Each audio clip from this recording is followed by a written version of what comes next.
E o Flamengo, hein? Tá tranquilo depois de ganhar de 8-0 do Vitória. Só vai jogar no domingo, aliás, 4 da tarde no Maracanã contra o Grêmio. Você vai ver ao vivo aqui na Globo, tá? Juliano Lima. Tem jogador indo embora, né? Tem sim, Escobar. Boa tarde para você, para todo mundo que está acompanhando o Globo Esporte. O meio-campo Matheus Gonçalves foi negociado com o Al-Ahly da Arábia Saudita. 8 milhões de euros, cerca de 50 milhões de reais. Antes, o clube tinha sido procurado pelo Cruzeiro e pelo CSKA da Rússia, mas o Matheus Gonçalves vai mesmo para o futebol árabe. Depois da goleada contra o Vitória na segunda, ontem o time ganhou folga e hoje se representou pela manhã. E como você disse, vai ter uma semana inteira de treinamento aí livre, já que foi eliminado da Copa do Brasil. Só enfrenta o Grêmio domingo pelo Campeonato Brasileiro do Maracanã. E para essa partida, o lateral esquerdo Alexandro não deve jogar. Ele sofreu uma lesão na panturrilha esquerda contra o Vitória, saiu ainda do primeiro tempo e, aliás, foi cortado da seleção brasileira para os próximos compromissos do Brasil nas eliminatórias da Copa do Mundo. Para esse jogo de domingo, o Felipe Luiz tem duas opções: Ayrton Lucas e Vinha para a posição ali na lateral esquerda. Expectativa de casa cheia, mais de 60 mil ingressos foram vendidos e, como você disse, Flamengo e Grêmio ao vivo com transmissão da Globo. Valeu, um abraço. Juliano Lima, um repórter que não desanima também, flamenguista, tá empolgadaço. Valeu, Juliano. A gente vai agora para o Flamengo, por falar em sub-20. Claro, no final de semana o Flamengo, de uma maneira também bem emocionante, conquistou o Campeonato Mundial Interclubes pelo segundo ano consecutivo. E mais uma vez vou fazer aqui um elogio para o Pedro, porque a gente brinca, né, que ele é o poeta da nação, mas ficou realmente espetacular a matéria do último jogo, né, da grande vitória do Flamengo, 8-0. E ela se tornou ainda mais poética com a reportagem do Pedro. Muito bom, viu, Pedro? Parabéns mais uma vez. Oh, que isso, Bruno. Tava nem preparado. Obrigado. Coraçãozinho pra você aí. Muito obrigado pelo carinho, por tudo. Foi legal, repercussão bacana. Vamos em frente. Em relação ao Flamengo, já falando aqui sobre a volta às atividades, né, depois dessa goleada absurda de 8-0 no último fim de semana. Teve o sub-20 que você destacou também.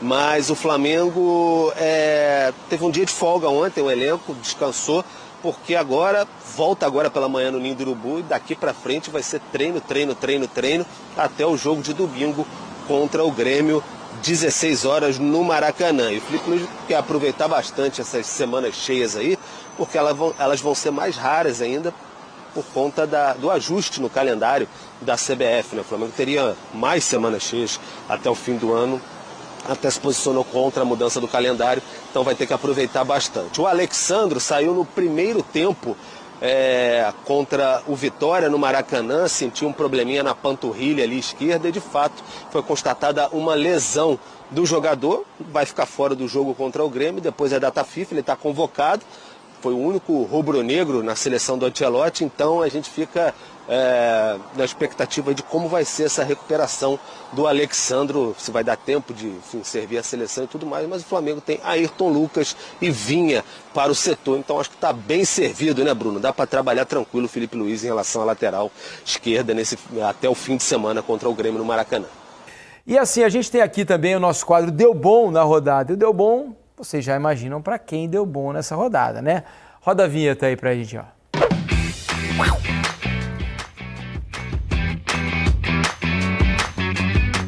Deu bom é para Pedro, né? Centroavante do Flamengo, fez 3 gols, um belíssimo jogo e gols lindíssimos, né? Esse é um belo gol, né? A bola tá um pouco distante, a bola tá longa, né? Achei até que quando ele cortou o jogador do Vitória, o 2, né? Porque estavam próximos ali, poderiam ter chegado para dividir a bola com o Pedro, mas ele conseguiu... Ele enganou todo mundo mesmo, antes, né? E depois...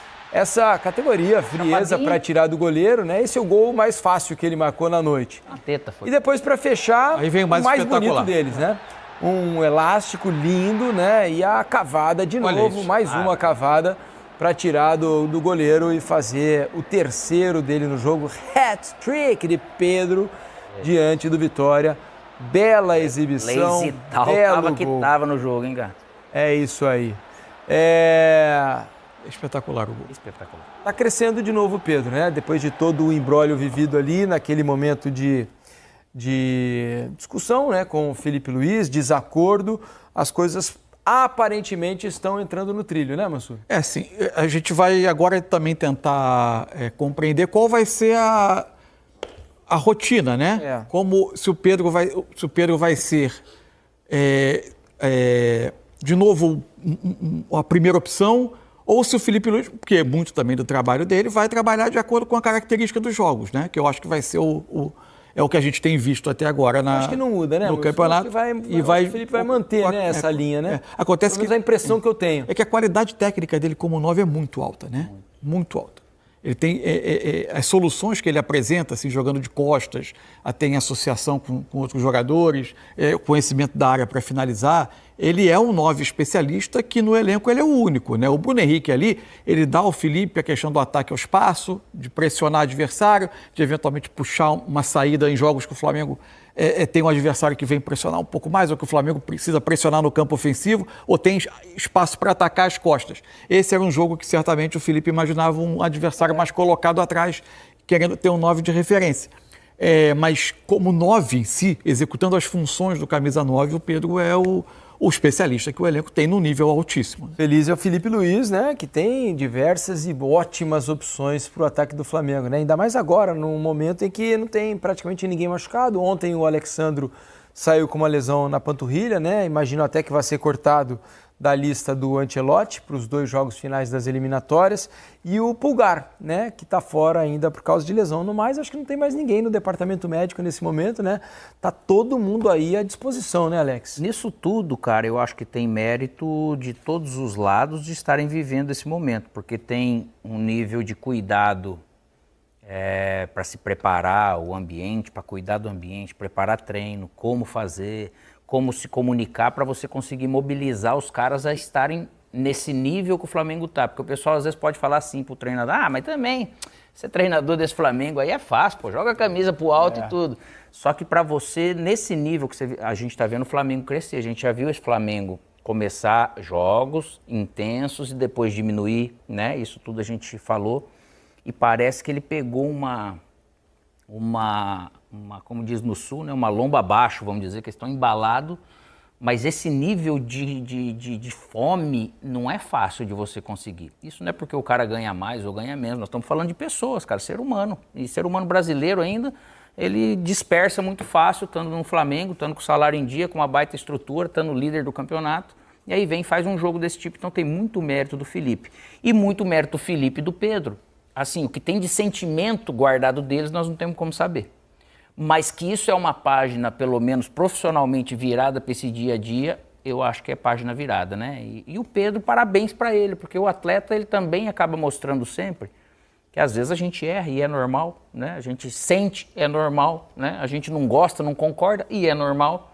Só que o que o atleta ele não pode deixar de fazer, que é por ele mesmo, é essa questão do treinar, do se cuidar e ir lá e dar resposta dentro de campo.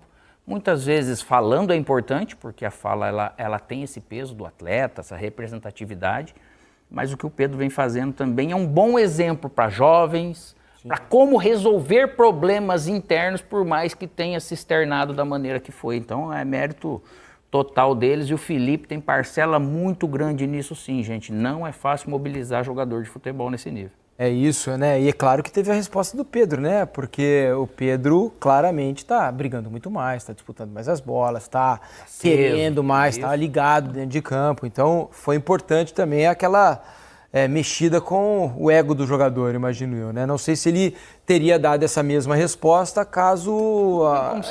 não dá para saber. O importante é que deu. Se tivesse continuado da mesma maneira, né? Tem uma coisa que a gente não sabe como foi tratada internamente, que foi no jogo, durante o jogo, quando sai o pênalti. A cobrança do Bruno Henrique? A gente não sabe como aquilo foi... Dá a impressão de que foi uma decisão do Pedro ali, né? Então... De passar a bola ao Bruno Henrique. E se apenas ele fez pelo Bruno, ele poderia ter feito o 4º gol dele no jogo, né? Seria algo marcante.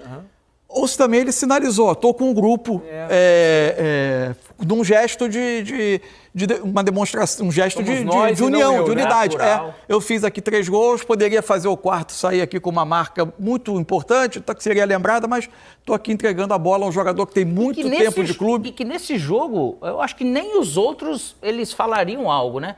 Poderia parecer ou não, mas a generosidade, cara, esse termo, essa palavra, na vida, né?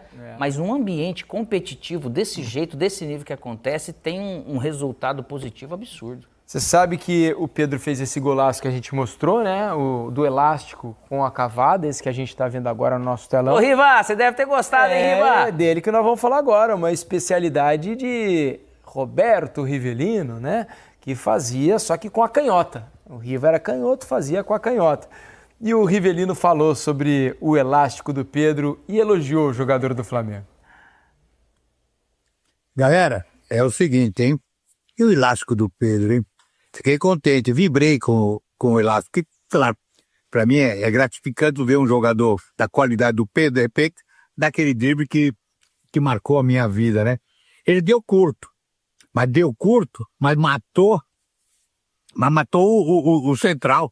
Pô, deixou o cara sem saber pra onde ia. Aí deu tapinha por baixo.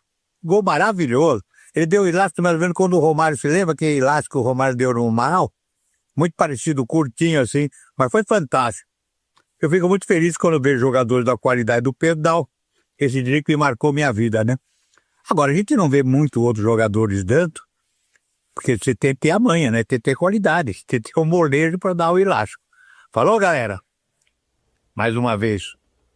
Valeu, Pedro. Obrigado pelo elástico. Um abraço.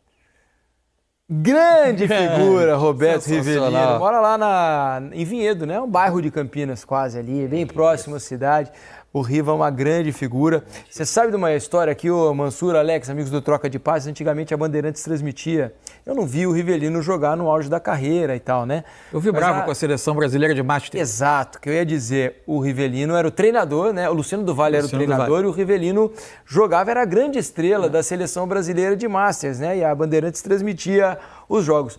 Eu adorava que o Riva virava e mexia naquela seleção, ele dava o elástico e a galera toda vibrava, claro, ele já barrigudinho, né? O Riva já barrigudinho, tinha encerrado a carreira havia algum tempo, mas era... a galera delirava com os elásticos do Rivelino.